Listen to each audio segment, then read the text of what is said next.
नमस्कार। तो guys video शुरू करने से पहले मैं आप लोगों से हाथ जोड़कर रिक्वेस्ट करना चाहूंगा कि वीडियो के एंड को जरूर देखिएगा, क्योंकि वीडियो के एंड में मैंने बहुत जरूरी बातें की हैं जो आपके लिए और मेरे लिए, हम दोनों के लिए इंपॉर्टेंट है। बाकी आइए आज की इस वीडियो को शुरू करते हैं। तो गाइस आज इस वीडियो में बेसिकली मैं 2 पॉइंट्स के बारे में बात करूंगा, या बोला जाए तो इस वीडियो को 2 पार्ट्स में डिवाइड करूंगा। पहले पार्ट में हम बात करेंगे उन चीजों के बारे में जिन चीजों के बारे में कश्मीर फाइल्स मूवीज में नहीं बताया गया। मैं ये नहीं कह रहा कि विवेक सर ने जानबूझ के उन सबको इग्नोर कर दिया, हो सकता है सेंसर बोर्ड्स की प्रॉब्लम हुई होंगी, लेकिन इधर पे ऐसी कोई प्रॉब्लम नहीं है, इसलिए वो चीजें मैं आपको आज बताऊंगा। तो गाइस पहले पार्ट में मैं डिस्कस करूंगा उन चीजों के बारे में जिन चीजों के बारे में कश्मीरी फाइल्स में नहीं बताया गया, लेकिन आपको जानना बहुत ज्यादा जरूरी है। बाकी दूसरे पार्ट में मैं आपको ये एक्सप्लेन करूंगा कि कश्मीर फाइल्स देखना क्यों जरूरी है और आपको ये मूवी क्यों देखनी चाहिए। तो गाइस मेरे ख्याल से इतना इंट्रो काफी होगा, वीडियो को शुरू करते हैं। तो चलो भाई।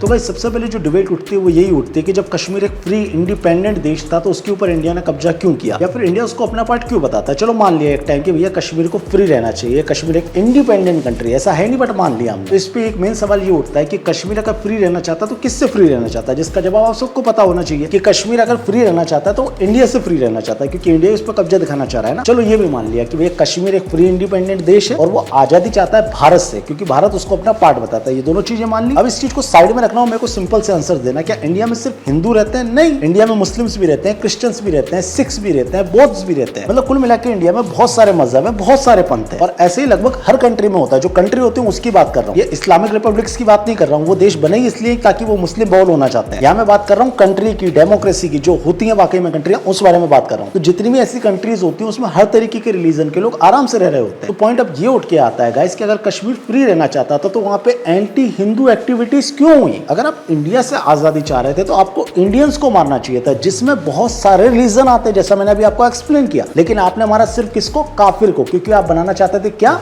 मुझे बताने की जरूरत नहीं, आप कमेंट में मुझे बता दीजिएगा, मतलब सबको बता दीजिएगा। कश्मीर का नाम राजा कश्यप के नाम पे पड़ा, जो बेसिकली एक हिंदू राजा थे। कश्मीर को पंचतंत्र की धरती भी कहा जाता है, शंकराचार्य की भूमि भी कहा जाता है। साथ ही साथ शिव जी को लेकर कश्मीर की जो मान्यता है वो किसी से छुपी नहीं है। कुल मिला के हिंदुइज्म का कश्मीर से बहुत बड़ा लेना देना है। उसके बाद भी कुछ इस्लामिक मिलिटेंट लोग उस जगह को फ्री हिंदू करने का ट्राई करते हैं और कर भी देते हैं। एक जगह जहां पे नेशनलिस्ट लोग रह रहे थे, इंडियंस लोग रह रहे थे, हिंदू रह रहे थे, उनको वहां से भगा दिया जाता है, वो भी सक्सेसफुली। क्यों? क्योंकि जिन लोगों ने ये मिशन बनाया था उस जगह को फ्री हिंदू करने का, उनके पास पावर थी पॉलिटिक्स की, पावर थी पैसे की, पावर थी मिलिटेंसी की। और ये पावर एकदम 1990s में नहीं आ गई थी, ये बहुत पहले से चल रही थी। आइए आपको थोड़ा सा हिस्ट्री में लेके चलता हूँ। कश्मीर की हालत बिगड़ना शुरू हुए थे 1970 से, जब वहां के प्रधानमंत्री थे शेख अब्दुल्ला। जी हाँ, उस टाइम पे कश्मीर में सीएम वाला फंडा नहीं चलता था, उनका एक अलग प्राइम मिनिस्टर चलता था। 1970s में जब शेख अब्दुल्ला वहां के प्रधानमंत्री थे तो उन्होंने एंटी इंडिया, एंटी हिंदू इतनी गतिविधियां करी जिसकी कोई हद नहीं है। लेकिन मैं कुछ मुख्य बिंदु आपको गिनाना चाह रहा हूँ। सॉरी अगर मैं ज्यादा हिंदी में बोल रहा हूँ, मैं कोशिश करूंगा आपको सिंपल शब्दों में समझाने का। 1970s में जब शेख अब्दुल्ला वहां पे प्रधानमंत्री थे तो उन्होंने बहुत सारे बड़े बड़े काम किए, जो कि आप एंटी इंडिया भी मान सकते हो और एंटी हिंदू भी। जिनमें से एक काम था, उन्होंने 300 से ज्यादा जगहों के नाम बदल के, उनके ओरिजिनल नाम बदल के उनको इस्लामिक नाम दे दिया था। उसके बाद उन्होंने मस्जिदों में जा जाके anti India, anti Hindu, anti काफिर, हर तरीके की स्पीचें दी। हमारे शेख अब्दुल्ला साहब इतनी बड़ी पोस्ट पर रह के वहां पे रह रहे हिंदुओं को स्पाई कहा करते थे। वो कहते थे कि ये मुखबिर है, हमको इनसे आजादी चाहिए। अब्दुल्ला भाई इतने पे ही नहीं रुके, उन्होंने रेडी करवाई वहां पे काफी सारी ऑर्गेनाइजेशन, जिनमें से एक थी JKLF, Jammu Kashmir liberalisation fund, और दूसरी थी JIK, जमात इस्लामी कश्मीर। ये दोनों प्रो पाकिस्तानी ऑर्गेनाइजेशन थी और एंटी इंडिया ऑर्गेनाइजेशन थी। इनको बढ़ावा दिया हमारे शेख अब्दुल्ला ने, जिन ऑर्गेनाइजेशंस ने मिलके कश्मीर में इतने एंटी इंडिया एलिमेंट्स पैदा कर दिए, इतने एंटी हिंदू एलिमेंट्स पैदा कर दिए, जिसका रिजल्ट 1990s में देखने को मिला वहां के लोगों को। और वर्चुअली आज की डेट में हम देख रहे हैं 2020 में यहां बैठ के। हम तो खैर बहुत किस्मत वाले हैं कि हम वर्चुअली देख रहे हैं। आप सोचो कि 1990s में वहां पे क्या हुआ होगा, फिजिकली लोगों ने क्या क्या सहन किया होगा। ये JKLF और JIK जैसे ऑर्गेनाइजेशंस मदरसों में जाते थे और बच्चों को मिलिटेंट बनाते थे। उनको सिर्फ एक ही चीज सिखाते थे कि तुमको आजादी चाहिए भाई, किससे? हिंदुओं से। 1970s का दौर चल रहा था, JKLF पावरफुल हो रही थी, JIK पावरफुल हो रही थी। अब्दुल्ला साहब अपने चरम पे थे हेट स्पीच के। दिन रात हजारों की तादाद में मिलिटेंट बच्चे तैयार हो रहे थे। उन बच्चों को कौन तैयार कर रहा था? शेख अब्दुल्ला। अब आप पूछेंगे कि शेख अब्दुल्ला थे कौन, तो इनका भी थोड़ा सा इंट्रोडक्शन देता हूँ। आजकल हाल फिलहाल एक सेकुलर आदमी घूम रहा है, उस सेकुलर आदमी का नाम नाम है फारूक अब्दुल्ला, ये उसके बाप थे। जी हाँ, जो आजकल गंगा जमुना तहजीब की बात करता है ना, ये फारूक अब्दुल्ला, इसके बाप थे शेख अब्दुल्ला। और बहुत सी रिपोर्ट्स में क्लियरली मेंशन किया गया कि जो शेख अब्दुल्ला साहब थे वो करीबी थे इंदिरा गांधी के। दिन रात मिलिटेंट तैयार हो रहे थे, नेशनलिस्ट लोगों को मारा जा रहा था, पीटा जा रहा था, बदतमीजी की जा रही थी, हद से ज्यादा चीजें बढ़ चुकी थी, तब जाके इतना कुछ हो चुका था। मतलब बर्बादी के कगार से 10 साल पहले की बात कर रहा हूँ, इतना कुछ हो चुका था। उसके बाद नींद खुलती हमारे कुछ नेताओं की, जिनमें से एक नेता थी इंदिरा गांधी, और उन्होंने एक बहुत बड़ा फैसला लिया। मतलब वो फैसले ने तकदीर बदल के रख दी कश्मीर की। 1980s में हमारी इंदिरा गांधी ने फैसला लिया कि अब वो शेख अब्दुल्ला को हटा देंगे और वहां पे एक सीएम अपॉइंट करेंगे, और उन्होंने ऐसा ही किया। 1980s में उन्होंने एक सीएम को बिठाया जिनका नाम था जीएम शाह। 1980s में इनको कश्मीर का सीएम बनाया गया, और ये आदमी शेख अब्दुल्ला से 10 गुना ज्यादा मिलिटेंट था। क्योंकि इस व्यक्ति को डायरेक्ट अपॉइंट किया गया था तो इसके पास पब्लिक सपोर्ट कुछ नहीं था, तो इसने सोचा क्यों ना मैं मौलवियों का सपोर्ट लेना शुरू कर दूं। तो इस व्यक्ति ने अपनी पावर बढ़ाने के लिए सपोर्ट ले लिया मौलवियों का, जिनमें से एक दो मौलवियों के नाम मैं आपको बता देता हूँ। एक मौलवी थे जिनका नाम था इफ्तिकार हुसैन अंसारी, और दूसरे थे मोहिउद्दीन खली, जिनका नाम मैंने अभी लिया ना, जाकर गूगल पे सर्च कीजिएगा कि इन्होंने कश्मीर में क्या अटैक किया था, तब आपको पता चलेगा कि इसने कितने अच्छे लोगों को अपने साथ लिया था। जीएम साहब ये 1980s में कश्मीर के सीएम बने। 1986 में इन्होंने एक बहुत ही बेहतरीन ताबड़तोड़ फैसला लिया जो कि एंटी काफिर सी था, क्योंकि इनके जितने भी फैसले होते थे वो एंटी काफिर सी हुआ करते थे। 1986 में हमारे जीएम शाह ने एक बहुत प्राचीन मंदिर को तोड़ दिया जो कि काफी ज्यादा बड़ा था, और उस मंदिर को तोड़ के वहां पे मस्जिद बनवा दी। जब वहां पे जीएम शाह द्वारा मंदिर को तोड़ा गया तो प्रोटेस्ट शुरू हो गया, क्योंकि भैया होगा ही, अक्सर होता ही है ऐसा। जब हमारे जीएम शाह के खिलाफ प्रोटेस्ट शुरू कर दिए कुछ हिंदुओं ने, तो हमारे जीएम शाह ने एक बहुत नई चीज निकाली। उन्होंने एक नया नारा दिया कि इस्लाम खतरे में, और उसको उन्होंने क्या एक्सप्लेनेशन दिया कि देखो इन काफिरों को हमने नमाज पढ़ने के लिए थोड़ी सी जगह क्या दी, ये चिढ़ गए, रोड पे उतर आए। ये जीएम शाह ने नैरेटिव बनाया, और उस टाइम पे भैया ये जो लोग थे मिलिटेंट जो बन रहे थे, ये तो थे अनपढ़। खैर ये मिलिटेंट आज भी अनपढ़ है, बस अंतर इतना हो गया पहले ने पैसा नहीं मिलता था, आज की डेट में इनको, इनके बच्चों को, इनकी बहनों को 500 रुपए मिलता है पत्थर फेंकने का। लेकिन अब ये वो भी नहीं फेंक पा रहे हैं क्योंकि वहां पे मिलिट्री खड़ी है पिछवाड़े में देने के लिए। जीएम शाह ने जब प्रोटेस्ट के टाइम पे ये भाषण दिए, ये प्रोटेस्ट कन्वर्ट होगा राइट्स में। Thankful to you. अरे अरे अरे क्या कर रही हैं आप, क्या कर रही हैं? Thankful to you to bring out story out. 1989 में बीजेपी के एक नेता जिनका नाम था टीका लाल टपलू बीच रोड पर खड़े करके मार दिया जाता है। बहुत सारे लोगों ने इस चीज को देखा, लेकिन एक भी गवाह नहीं मिलता और एक भी बंदा अरेस्ट नहीं होता है। गवाह छोड़ो, जिन लोगों ने ये लिंचिंग करी थी उनमें से एक भी बंदा अरेस्ट नहीं होता, और लोगों के मन में ये डर बैठ जाता है कि जब पुलिस इनको अरेस्ट नहीं कर रही, पकड़ नहीं रही, तो डेफिनेटली आज नहीं तो कल हमको भी मारेंगे। डर बसाने के लिए इन्होंने इस चीज की शुरुआत करी और ये बहुत ज्यादा बढ़ गई। 1989 में इन्होंने एक जज को मार दिया जिनका नाम था नीलकंठ। जज समझ लो, आज की डेट में आप उन्हें अपशब्द नहीं बोल सकते, आप जेल चले जाओगे, लेकिन उस टाइम पे इन्होंने हत्याएं करी जजों की।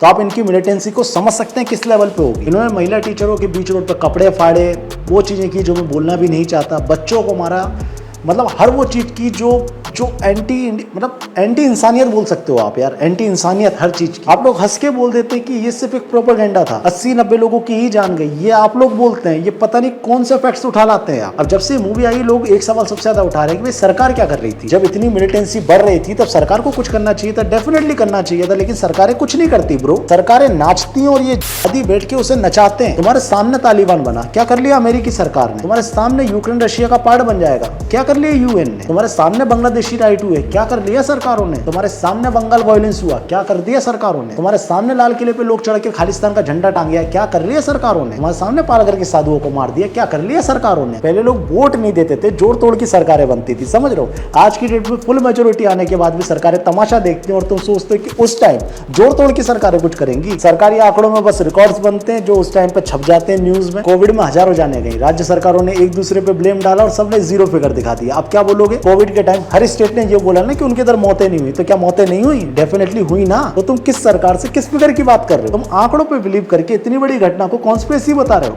Seriously shame on you man. Please अपनी नॉलेज बढ़ाओ, थोड़ी सी नॉलेज बढ़ाओ, जरूरी है। और नॉलेज बढ़ाने के लिए हाँ ज्यादा बुक्स पढ़ा करो भाई, बुक्स पढ़ो अच्छे अच्छे लीडर्स की, जैसे कि लाल बहादुर शास्त्री जी हो गए, भगत सिंह जी हो गए। और अगर तुम्हारे पास बुक्स पढ़ने का टाइम नहीं तो तुमको मैं सजेस्ट करूंगा Kuku FM. Guys Kuku FM India का लीडिंग ऑडियो बुक प्लेटफॉर्म है with over 4.5 star ratings. Kuku FM एक इजी मीडियम है ऑडियो लर्निंग के लिए। कुकू एफएम के थ्रू आप ऑडियो बुक्स को सुन सकते हैं अपनी रीजनल लैंग्वेज में। एंड खुशी खुशी बताना चाहूंगा गाइस कि ये मेड इन इंडिया ऐप है। अगर आप लोग बुक्स पढ़ना चाहते हो और आपके पास टाइम नहीं होता तो मैं आपको हाईली रिकमेंड करूंगा कि कुकू एफएम को जरूर डाउनलोड करें। और हाँ, अभी एक एक्सक्लूसिव ऑफर चल रहा है जो 250 नए यूजर्स होंगे, मेरा मतलब जो पहले 250 यूजर्स होंगे ना इस वीडियो को देखने के बाद जो लिंक पे क्लिक करेंगे और ऐप को डाउनलोड करेंगे उन्हें 50% ऑफ मिलेगा। बस मेरा कूपन कोड सम्राट50 यूज कर लेना और जल्दी जाओ जाकर डाउनलोड करो, क्योंकि 250 यूजर्स को 50% ऑफ मिलने वाला है भाई। अब मैं आपको दो बुक रिकमेंड करूंगा। पहली क्रांतिकारी क्रांतिकारी सुभाष जो शंकर सुल्तानी जी ने लिखी है, और दूसरी भगत सिंह। ये दोनों बुक्स कुकू एफएम पे अवेलेबल है, जाकर इनकी ऑडियो बुक को सुनिए, आप बहुत मोटिवेट होंगे और बहुत कुछ सीखने को मिलेगा। तो ये कुकू एफएम का लिंक डिस्क्रिप्शन में जाओ, जाकर डाउनलोड कर लो, तुम्हारी नॉलेज बढ़ेगी। और 250 यूजर्स को अभी ऑफर भी है, तो जाओ जाकर डाउनलोड करो, लिंक डिस्क्रिप्शन में। अब बात करते हैं मूवी की कि भैया मूवी से दिक्कत हो रही है, लोगों की भावनाएं आहत हो रही, क्यों हो रही है भाई? एज अ इंडियन बन के जब उस मूवी को देखोगे तो तुम्हें लोगों का दर्द समझ में आएगा। यदि चश्मा लगा के देखोगे तो तुमको लगेगा, रिलेवेंट बनाओगे खुद को उससे। आज से कुछ दिन पहले एक मूवी आई थी जिसका नाम था तांडव, जिसमें anti India, anti Hindu, anti cast, anti ब्राह्मण, एंटी दलित, हर वो चीज दिखाई गई थी जो नहीं दिखानी चाहिए। लेकिन उसके बाद ये मूवी आती है, रिलीज होती है, फ्लॉप हो जाती है। नो डाउट फ्लॉप हो जाती है, और ऐसी मूवीज फ्लॉप ही होती है क्योंकि उसमें एक नैरेटिव होता है, एक फेक प्रोपेगेंडा होता है, जिसको बाद में लोग एक्सपोज कर देते हैं और लोग सिर्फ गाली देने के लिए इस मूवी के ट्रेलर को खोलते हैं। That's it. तुम्हें आज इस मूवी से दिक्कत हो रही है क्योंकि भैया इसमें लोगों की भावनाएं आहत हो रही हैं। तब नहीं हुई जब हैदर आई थी। विशाल भारद्वाज ने हैदर मूवी बनाई जिसमें शाहिद कपूर को प्रो इस्लामिस्ट दिखाया गया, प्रो सेपरेटिस्ट दिखाया गया, तब किसी को कोई दिक्कत नहीं हुई। वो मूवी भी कश्मीर के इर्द गिर्द बनाई गई थी ना, जिसमें मंदिर को शैतान की गुफा बताया गया था, जिसमें एक टेररिस्ट जो शाहिद कपूर बना था उसको हीरो बताया गया, जिस मूवी का राइटर जिसका नाम था बशारत पीर, जो बिलोंग करता था कश्मीर से, जो कहता था कि मैं इंडियन नहीं हूं, उस मूवी से तुम्हें दिक्कत नहीं हुई। उस मूवी को तो नहीं बोला कि तुमने ये प्रोपेगेंडा फैला रही है, वहां कोई दिक्कत नहीं हुई। लेकिन हाँ, आज एक मूवी बन गई जिसमें जिहादियों को एक्सपोज कर दिया तो सबको दिक्कत हो गई। इंडिया में बड़े बड़े राइट्स हो जाते हैं, उसके बाद लोग मिलिटेंट नहीं बनते। तो तुमको कैसे लग रहा है कि एक मूवी लोगों को मिलिटेंट बना देगी? और अगर इनकेस कोई मिलिटेंट बन रहा है तो हाथ जोड़ के रिक्वेस्ट है भाई,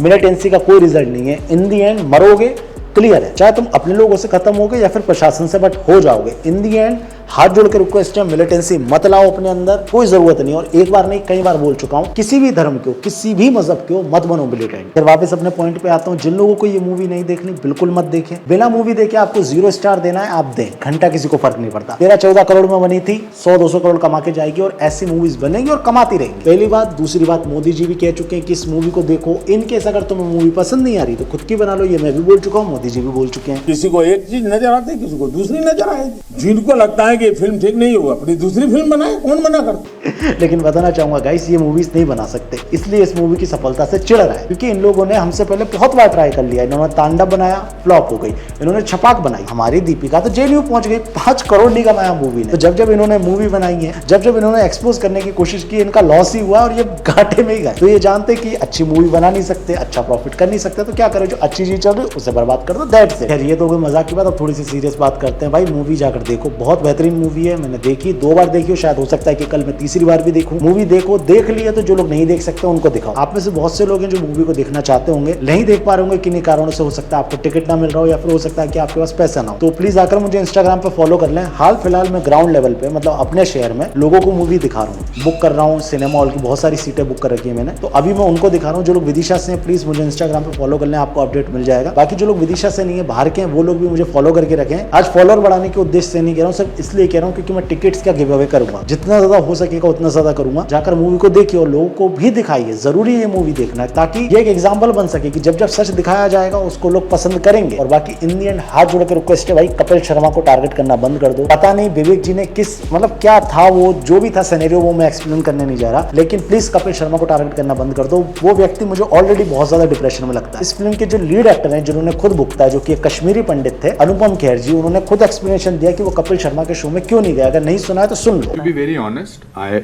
must say it here. I was called to be on the show.